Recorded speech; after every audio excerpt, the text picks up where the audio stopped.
untuk tutorial buket bunga. Langsung saja kita simak videonya. Langkah yang pertama, ambil dan lipat kertas origami menjadi beberapa bagian. Potong kertas dan suirkan dengan menggunakan gunting.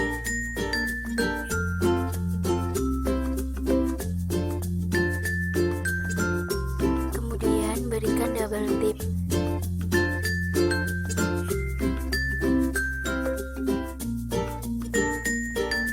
Berikan tangkai dan daun, kemudian digulung.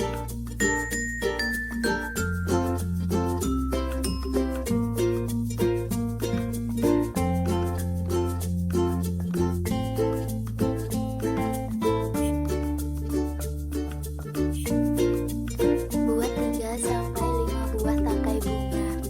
Rangkai bunga dengan menggunakan selotip plastik. Bungkus bunga dengan menggunakan kertas sampul.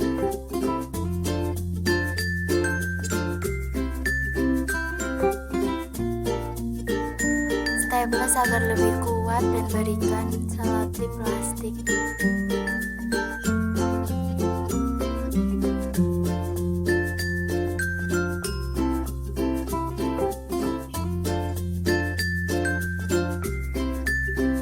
Bungkus kembali dan beri mika di atasnya.